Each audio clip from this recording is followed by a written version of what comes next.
कांवड़ यात्रा को लेकर मेरठ में भी सुरक्षा के पुख्ता इंतजाम किए गए हैं और इसी क्रम में एटीएस की टीम मुजफ्फरनगर के बाद में मेरठ में भी पहुंची। यहां पर एटीएस के हजारों कमांडो तैनात किए गए, इनमें से बहुत से कांवड़िए के भेष में भी नजर आए। एटीएस की टीम लगातार कांवड़ यात्रा की निगरानी कर रही है। सीसीटीवी कैमरे और ड्रोन से भी कांवड़ यात्रा की निगरानी हो रही है।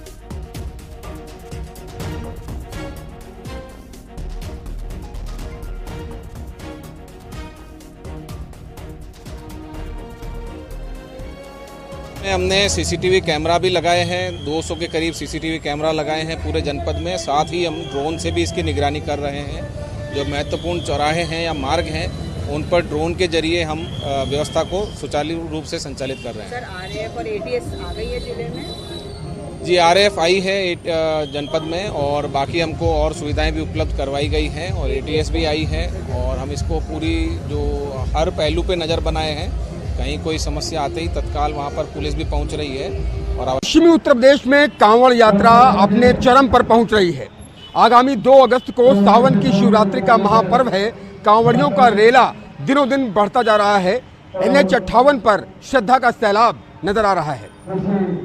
सुरक्षा के व्यापक बंदोबस्त किए गए हैं। समूचा कांवड़ मार्ग सीसीटीवी से लैस है। ड्रोन कैमरे से भी निगरानी की जा रही है। कांवड़ कंट्रोल रूम भी बनाया गया है और कांवड़ कंट्रोल रूम के नंबर पर कोई भी कांवड़िया 24 घंटे कभी भी फोन कर सकता है। झांसी में लोगों ने फूल बरसाकर कांवड़ियों का स्वागत किया। ये कांवड़िए ओरछा धाम से बेतवा नदी का जल लेकर झांसी से होते हुए नर्मदा नदी के पास में बने नर्मदेश्वर मंदिर जा रहे थे, जहां पर रास्ते में शिव भक्तों ने कांवड़ियों का स्वागत किया। स्थानीय लोगों ने बम बम भोले के जयकारों के साथ में शिव भक्ति में लीन कांवड़ियों का स्वागत किया और उन पर फूल भी बरसाए।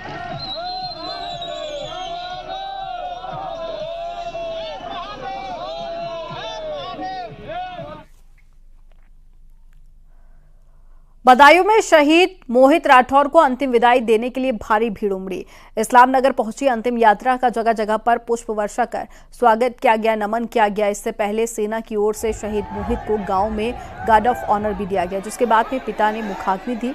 आपको बता दें कि जम्मू कश्मीर के कुपवाड़ा में घुसपैठियों से लड़ते हुए मोहित राठौर शहीद हुए थे। डीएम और एसएसपी समेत तमाम आला अफसर मौजूद थे।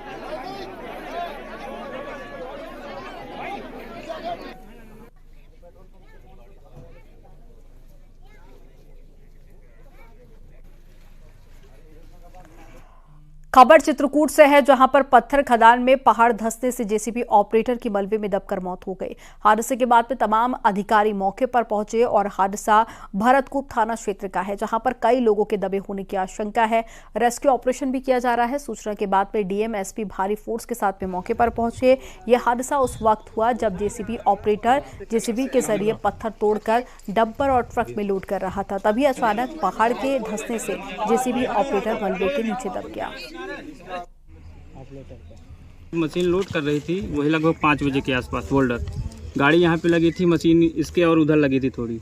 अचानक से पूरी खदान फंसकी है। मशीन वाला भागा है लेकिन भाग नहीं पाया, वही 2 लाठी के आसपास भागा होगा। इसके बाद पूरा बोल्डर उसके ऊपर आ गया। ऑपरेटर अभी नीचे दबा है इसकी मशीन के नीचे हो या फिर और उधर हो, लेकिन ऑपरेटर है अभी इसमें। तो एक ही लोग दबा कि और लोग भी दबे? नहीं, एक ही लोग हैं। तो आप कहाँ थे उस वक्त? हम ऊपर लगे थे, वहाँ पे हमारी मशीन वहाँ लगी थी। और घायल है कुछ लोग? नहीं, और कोई नहीं, सिर्फ वही बता। कितनी मशीन लगी थी यहाँ पे? यहाँ पे 2 मशीनें लगी थी, एक ऊपर लगी थी, बोल्डर नीचे से कर रही थी और ये नीचे से लोड कर रहा था। तो ये कुछ सुरक्षा उपकरण पहने थे? हेलमेट कुछ नहीं पहने थे? हाँ, हेलमेट नहीं पहने थे। लखीमपुर खीरी में आज सुबह शारदा नदी के तेज बहाव में बाइक सवार बह गया। मौके पर मौजूद राहगीरों ने बाइक और बाइक सवार को सकुशल बचाया। रेस्क्यू का वीडियो भी सामने आया है। मामला भीरा पलिया के बीच में नेशनल हाईवे 731 का है। पिछले करीब 18 दिन से शारदा नदी उफान पर है। मामला पलिया कोतवाली इलाके का है। आ गए बाइक।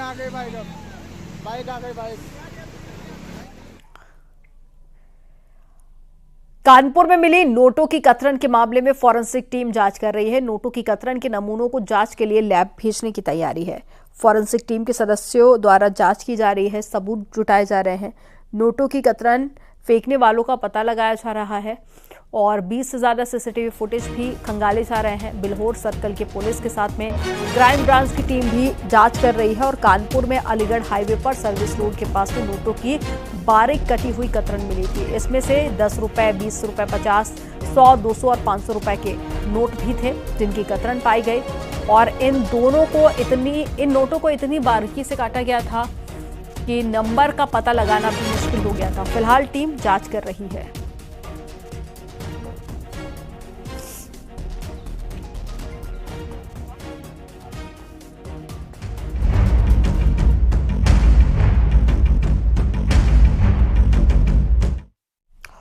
और दिल्ली से एक बड़ी खबर मिल रही है। कोचिंग बेसमेंट हादसे से जुड़ी हुई बड़ी खबर। कोचिंग का मालिक अभिषेक गुप्ता गिरफ्तार कर लिया गया है। कोचिंग का कोऑर्डिनेटर भी गिरफ्तार किया गया।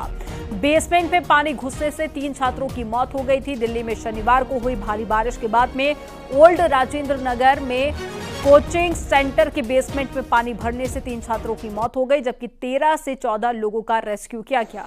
डीसीपी सेंट्रल हर्षवर्धन के मुताबिक क्रिमिनल केस दर्ज किया गया है और फॉरेंसिक टीम जांच पड़ताल कर रही है। वहीं हादसे को लेकर दिल्ली सरकार ने मजिस्ट्रेट जांच के आदेश दिए हैं और बताया जा रहा है कि बायोमेट्रिक सिस्टम फेल होने से छात्र निकल नहीं सके थे, जिसके चलते तीनों के अंदर ही मौत हो गई।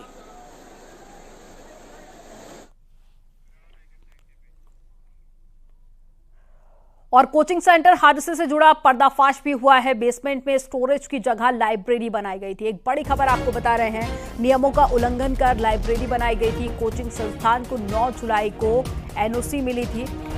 एक बड़ी खबर आपको बता रहे हैं। जो बेसमेंट का इलाका था जहां पर स्टोरेज होना था, वहां पर स्टोरेज की जगह पर लाइब्रेरी बनाई गई थी, जिसके चलते छात्रों में गुस्सा भी देखा गया।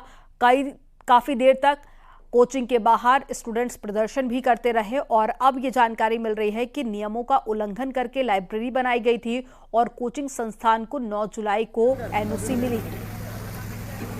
तो 2 तस्वीरें आपको दिखा रहे हैं। फिलहाल ये पहली तस्वीर उस वक्त की है जब पानी को पंप के जरिए बाहर निकाला जा रहा था, क्योंकि काफी पानी अंदर जमा हो गया था। दूसरी तस्वीर है कोचिंग के बाहर की। छात्रों में गुस्सा था और बाहर बड़ी संख्या में स्टूडेंट इकट्ठा हुए। काफी देर तक प्रोटेस्ट चलता रहा, जिसके बाद में पुलिस ने समझा सभी को शांत कराया।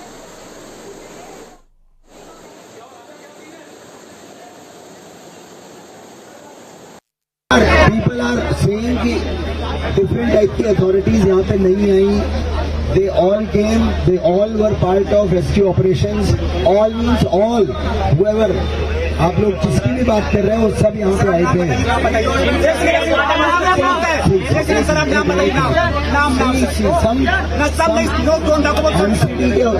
एमसीडी ऑफिशियल्स,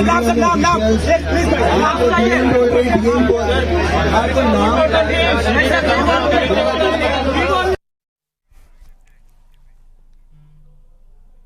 और दिल्ली के राव आईएएस कोचिंग के लाइब्रेरी में पानी भरने से मरने वाली छात्रा श्रेया यादव यूपी के अंबेडकर नगर जिले की रहने वाली है।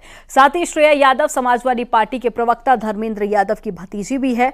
आपको बता दें कि इस हादसे में कुल 3 छात्रों की जान चली गई, जिसमें 2 छात्रा है और 1 छात्र है जो केरल का रहने वाला है।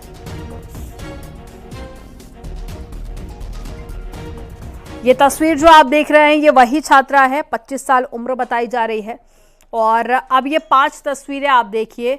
5 तस्वीरें पूरे हादसे से जुड़ी हुई है। पहली तस्वीर ये कोचिंग सेंटर के अंदर की लाइब्रेरी की तस्वीर है, जहां पर पानी भर गया था। बाद में पंप के जरिए पानी को बाहर निकाला गया।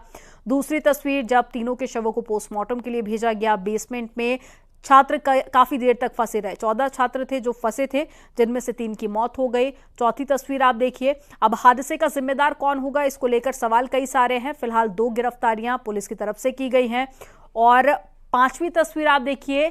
बांसुरी स्वराज जो कि मौके पर पहुंची कोचिंग के बाहर और उन्होंने आम आदमी पार्टी पर इसका आरोप भी लगाया। उन्होंने कहा कि कई बार पहले भी ये मांग की जाती रही है, लेकिन समय पर ध्यान नहीं दिया गया, जिसके चलते 3 स्टूडेंट्स की आज मौत हो गई।